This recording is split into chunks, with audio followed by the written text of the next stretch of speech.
Le main event de la nuit 1, Cody Rhodes contre Randy Orton pour le titre indisputé de la WWE. Ah là là là là, le match il a duré quasiment 22 minutes. Donc là tu te dis il va y avoir une histoire, ça va être sympa et le match en lui-même il était cool. Franchement j'ai bien aimé parce qu'ils ont mis tout simplement Cody Rhodes dans la position du heel.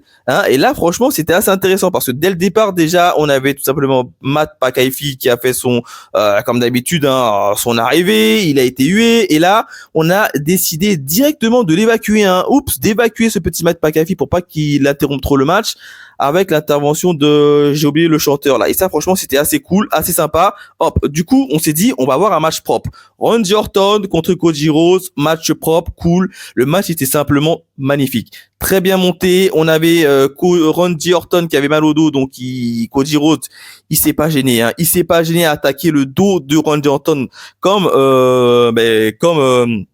comme un bon petit heel, et ça franchement ça fait plaisir.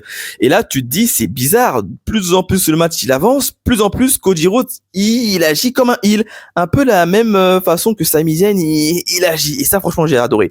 J'ai littéralement adoré ce petit truc là. En plus de ça les deux se sont ouverts. Les deux se sont ouverts ou pas de mémoire? Je sais que Cody Rhodes s'est ouvert et il y avait du sang partout.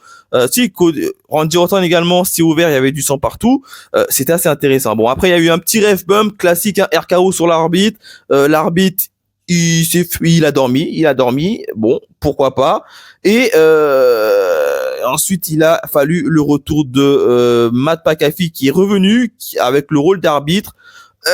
Bon, malheureusement pour Randy Orton, ça a échoué, et derrière directement tout simplement Cody Rhodes est resté champion. Alors personnellement au niveau du finish, moi j'aurais quand même donné la victoire à Randy Orton, mais ils ont quand même donné la victoire à Cody Rhodes. Bon, ce qui est sympa c'est qu'on verra plus McAfee, bon ça c'est bon des barrières, mais le match en tant que lui il était pas mauvais, il était même très bon.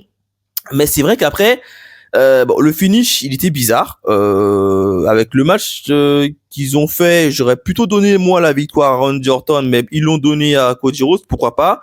Mais en tout cas, le match était cool. Franchement, j'ai rarement vu un Cody Rhodes dans une position de heel comme ça. Ça fait du bien. Franchement, ça fait du bien. Et je pense que Cody Rhodes en tant qu'heel, il serait quand même meilleur qu'en tant que face. Je sais pas ce que vous en pensez, mais voilà mon avis. Donc ici, c'est pour ça qu'au niveau de ce match-là, je l'aurais mis quand même la note de 4,5 sur 5. Juste pour la fin, pourquoi je mets pas 5 sur 5? Tout simplement parce que j'aurais vu quand même vainqueur Randy Orton à la fin. Bon, même si Randy Orton, il a fait des trucs sales, j'aurais quand même donné la ceinture.